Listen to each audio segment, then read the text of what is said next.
y empecemos a ver la diferencia de los unos con los otros. Pero es que la ternura de Dios no se trata de ser débiles, no se trata de debilidad. Y no solo consiste en ser amable y sensible, sino que nos ha de movilizar, repite conmigo, movilizar, para actuar desde la compasión de nuestros corazones, tal y como sucedió con Jesús, que bien podríamos titularlo el maestro de la ternura. Repite conmigo, el maestro de la ternura. Quiero acercarme desde tres ideas en esta tarde únicamente. Repito, la temática la voy a continuar posteriormente, pero yo quiero hablarte de 3 puntos para acercarnos a esta teología, a esta manera de ver a Dios desde la ternura de Dios. Y la primera tiene que ver con cómo veo la ternura de Dios en el Antiguo Testamento. La ternura de Dios en el Antiguo Testamento. Mira, hay 2 palabras en el original que se revelan mucho en los escritos del Antiguo Testamento, que me hablan de esta característica maravillosa y extraordinaria de Dios. Una palabra es rahamim, en hebreo, rahamim. A ver, aprende hebreo, repite conmigo, rahamim. Ahora mira, esta palabra habla de compasión, de ternura, de entrañas, de misericordia profunda. La palabra se deriva de otra palabra que es rehem. La palabra rehem significa útero, entrañas maternas. Trata de seguirme a dónde va el significado de la palabra, indicando una compasión íntima, visceral, como la de una madre por su hijo. Expresa la ternura, el amor efectivo y afectivo y profundamente emocional. Yo no sé qué se siente cuando una mamá, ustedes traten de recordarlo, cuando nace el bebé, cuando sale de su vientre y se lo entregan y lo ponen en sus brazos. Yo no lo sé ni nunca lo voy a saber. Lo he visto. Bueno, medio lo supe porque cuando nació Jonathan yo entré y estaba yo así con Pati y al principio me espanté, ¿verdad? El médico tuvo que calmarme. Y ya yo estaba a punto de, no sé, ¿verdad? Pero uno entra en otra dimensión. Pero la experiencia que ustedes como madres deben de tener cuando tienen al bebé debe ser extraordinaria, ¿no? ¿No? Sí. Sí. Sí, hermanos.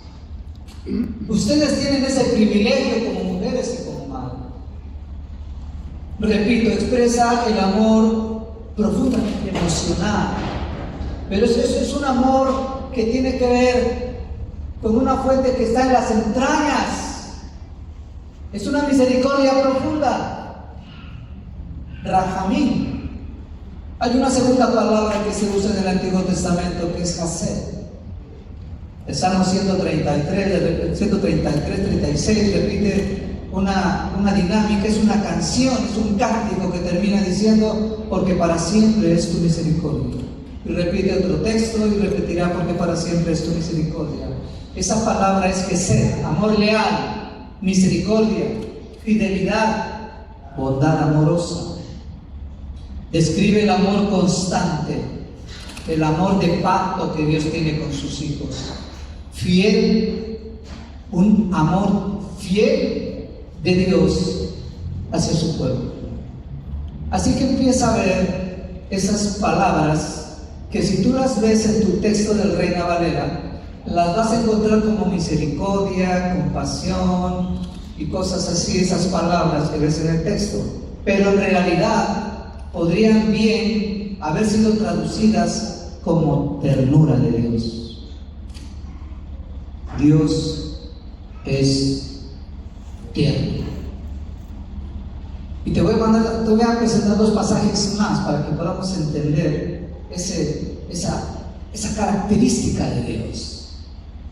Isaías 49:15, solo escúchalo, no lo busques para que no te pierdas, escúchalo, yo te lo voy a leer, anótalo. Isaías 49:15 dice, Dios le está hablando a su pueblo otra vez: ¿puede una madre olvidar a su niño de pecho y dejar de amar al hijo que ha dado a luz?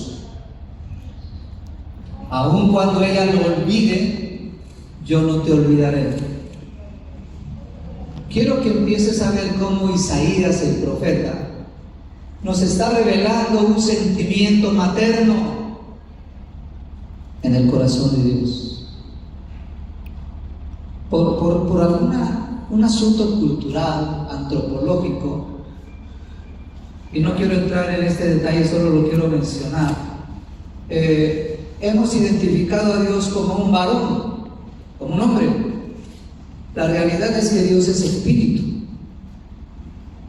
Pero estos conceptos antropológicos en la iglesia nos ayudan a entender cómo es Dios. Pero en estos pasajes se revela ese sentimiento materno de Dios también. Ese sentimiento que encontramos en una madre por sus hijos. Y Él mismo se lo apropia en este texto. ¿Puede una madre olvidar a su niño de pecho? Así se está viendo Dios. Luego Isaías 66:13 dice que Él consuela como una madre consuela a su hijo. Hay un corazón materno en el Señor. Se revela ese corazón de Dios por sus hijos. En el pasaje de Oseas, en el libro de Oseas, hay dos metáforas, dos figuras que nos revelan la ternura de Dios. La primera es la figura del padre que lleva de la mano a su niño. Dara ya camina, pero todavía cuando tiene que subir escaleras hay que darle la mano.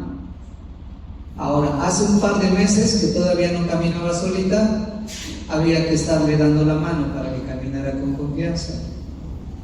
Y tú debes de tener la experiencia con tus hijos. Cuando ellos no se sienten seguros, lo primero que buscan es tu mano. Así que Dios se está revelando en Oseas, en el capítulo que leímos, en el texto que leímos, 11, del 3 al 4, como el padre que está enseñando a caminar a su hijo. Pero hay otra metáfora en el libro de Oseas que yo he usado anteriormente para hablar del concepto de la redención.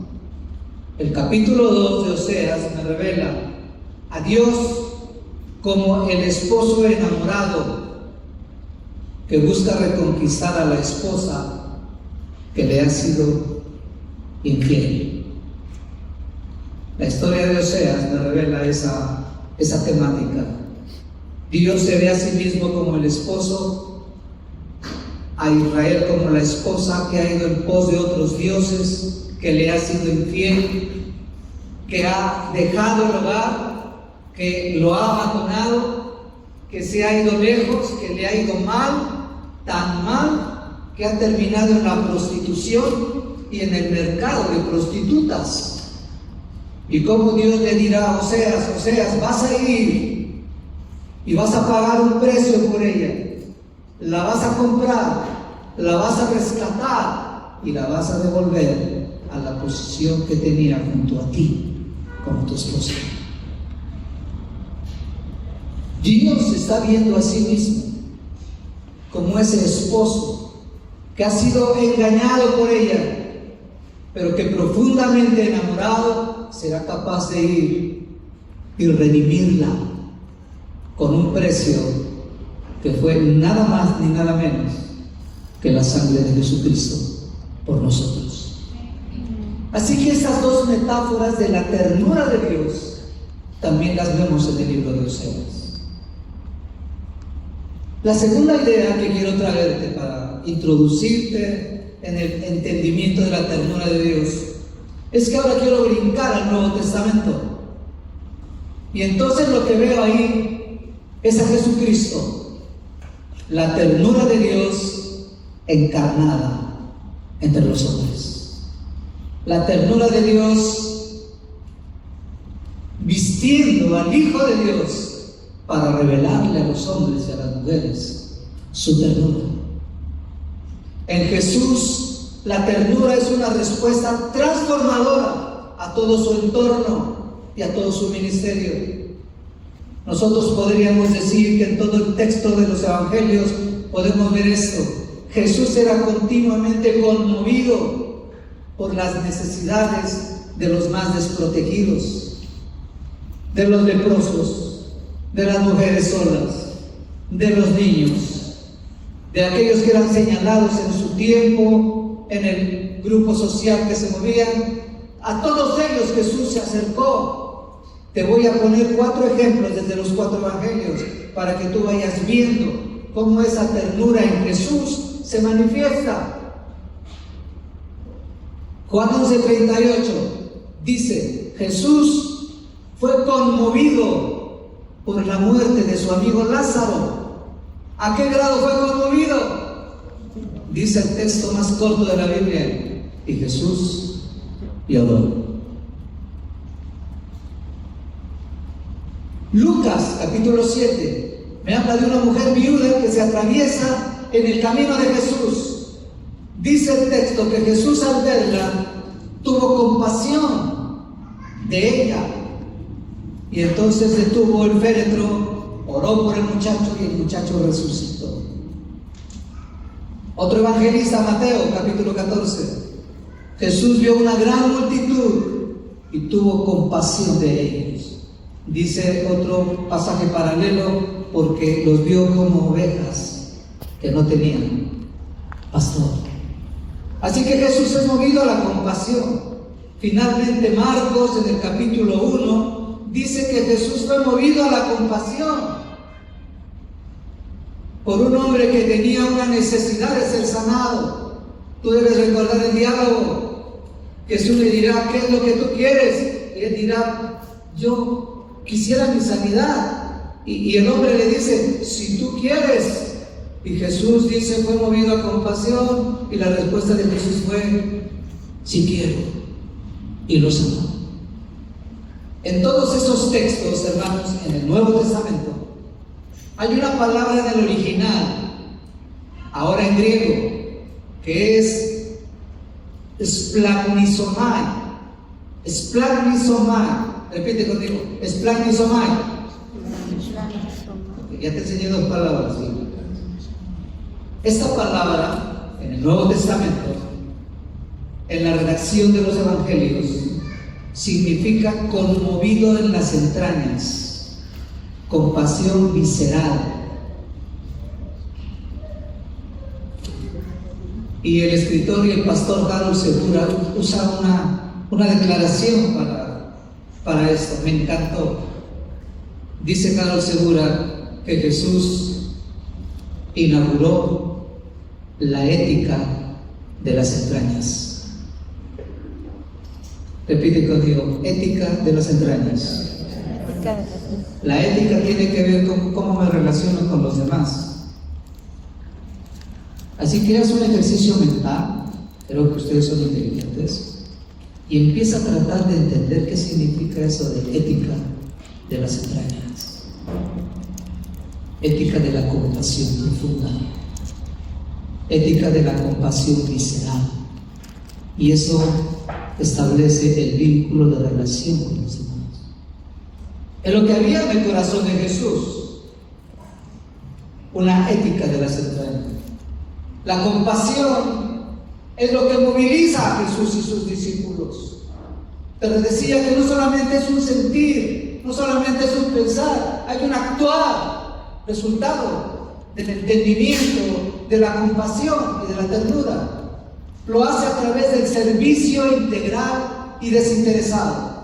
Jesús se mueve a servir, se mueve a actuar, se mueve a resolver la necesidad del más necesitado, porque hay una compasión que brota de su vientre, de sus entrañas. Es la fuente del actuar de Jesús. La ternura es lo opuesto a la violencia. Y es la propuesta de Jesús para la transformación de toda la cultura de su tiempo, en la que el poder económico, el poder militar, el poder político está sobrevalorado en esa época, igual que en la nuestra propia. Porque dignifica, trae dignidad y busca la justicia integral, sobre todo para los más desprotegidos y necesitados. Yo diría para las mujeres solas, para las viudas, para las divorciadas, para los huérfanos, para los hombres solos, para los grupos sociales más señalados de su tiempo. Además, dice Harold Segura, llega a ser profética y tiene la capacidad de inaugurar un nuevo mundo con nuevas relaciones sociales y aspirar a la integración de lo que Pablo le escribe a los Efesios como nueva humanidad, nuevas personas, nueva manera de relacionarnos. Es la humanidad que va a heredar el reino de los cielos. Es la humanidad que está siendo ahora mismo formada por el Espíritu Santo. Es la humanidad que integra la iglesia de Jesucristo. Así que Jesús busca una alternativa a las crueldades de su época y encarna el amor, la misericordia y el perdón. Jesús es el maestro de la ternura. Repite esta frase conmigo. Jesús es el maestro de la ternura. Y en tercer lugar, no puedo dejar de hablar del Espíritu Santo. El Espíritu Santo, la dulzura activa de Dios. El Espíritu Santo, la dulzura activa de Dios. Porque el Espíritu Santo consuela, fortalece. Se le llama el Consolador en el Nuevo Testamento. Guía y enseña con dulzura. El Espíritu Santo no viene y te cachetea y te pega un golpe, no. El Espíritu Santo actúa con dulzura, con ternura de Dios, pero que no anula su poder y su fuerza, sino que la hace más profunda y transformadora. La dulzura de Dios transforma nuestras vidas. La ternura del Espíritu transforma nuestras vidas. En Gálatas 5, el apóstol Pablo nos habla del fruto del Espíritu, ¿recuerdan? Y entre ese listado que hace de esas características, incluye el amor, la paciencia, la bondad, la mansedumbre. Lo que se podría resumir como dulzura o como ternura de Dios. El fruto del Espíritu es ternura de Dios. Repite conmigo esto. El fruto del Espíritu es ternura de Dios. Y seguramente Pati y mis hijos me dirán, pero tú eres poco tierno, ¿verdad? Es mi personalidad humana. Pero el Espíritu nos enseña a entregar ternura. Y sigue haciéndolo cada día y cada vez, practicando la misericordia, el perdón, el dominio propio, el no responder mal con mal, sino bien con mal. Y es que el Espíritu consuela desde la ternura de Dios. Ve, dice Romanos 2:44, ¿no sabes que la benignidad de Dios, no sabes que lo bueno de Dios, no sabes que la ternura de Dios te guía al arrepentimiento? Lo que está diciendo Pablo es que desde que nos convertimos, fue la ternura de Dios la que nos trajo a sus pies. fue la misericordia, fue la gracia, fue el amor lo que nos acercó a Él. Como lo leímos en Oseas, con cuerdas de amor me has atraído, con lazos de misericordia, con lazos de ternura. Yo siempre les pregunto, ¿cuántos recuerdan el día que tuvieron un encuentro con Jesús? Porque yo no lo olvido nunca. Es una experiencia que marcó mi vida. Y si hay alguien aquí que todavía no ha tenido un encuentro con Cristo, esta tarde es una oportunidad para que tú le abras tu corazón. Porque Él te está buscando, está tendiendo lazos de amor sobre ti. No lo sabes, pero te ha estado siguiendo. Por su amor, quiere revelarte su ternura, porque sabe que tienes necesidad, sabes que te sientes sola, solo, desamparado, que no hay quien te acompaña. Él quiere venir a suplir esa necesidad. Así que el Espíritu Santo se presenta como la dulzura activa de Dios. Voy a terminar, si alguien me acompaña, con la guitarra.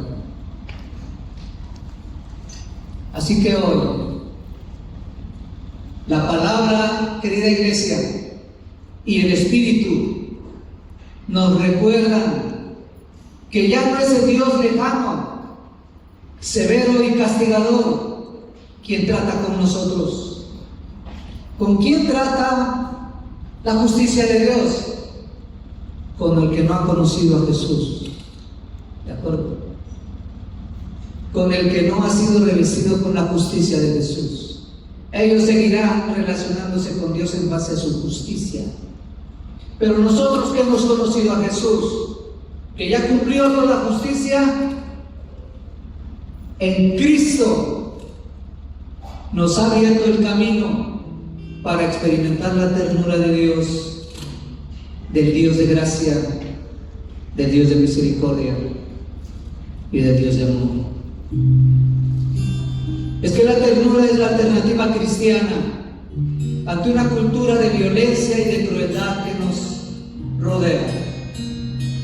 De repente me sorprende enterarme de actos humanos con tales niveles de crueldad, no solo de maldad, sino de crueldad, que vemos ya ni siquiera en países lejos del nuestro, sino en el nuestro propio. Experiencias, historias que revelan no solo la maldad del hombre, sino la crueldad de los seres humanos. Así que la ternura es la alternativa cristiana ante esa cultura, y ha de ser un fundamento para nuestras relaciones familiares, de iglesia y en todo nuestro entorno social. Y esta es mi propuesta para ustedes. Hagamos de esta iglesia un pequeño laboratorio de esa sociedad que quisiéramos ser. Seamos una pequeña muestra del reino de Dios, donde se practican nuevas relaciones humanas basadas en el amor, en la misericordia y en la ternura de Dios. Seamos una verdadera alternativa frente a la cultura del odio y del egoísmo, una iglesia que practica una ética de las entrañas.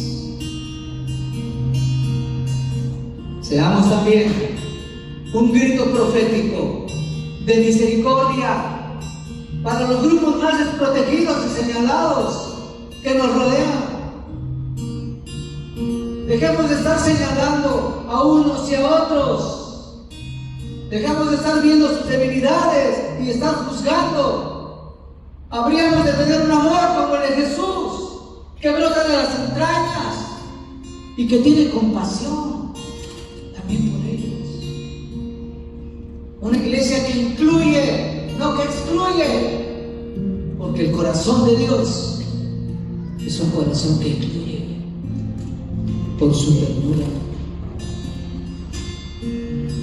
Seamos anuncio encarnado del reino de Dios, que ya fue inaugurado por Jesús cuando Él vino, pero que esperamos que siga floreciendo hasta que Él regrese. Y quiero terminar con un dicho de un hombre que siempre admiré, un luchador por la justicia social, cristiano, en Estados Unidos, que fue asesinado por estas ideas, Martin Luther King. Él dijo lo siguiente: la ternura es el antídoto contra la violencia y contra el odio. En lugar de combatir la oscuridad con más oscuridad, encendamos la luz de la ternura. Ponte de pie.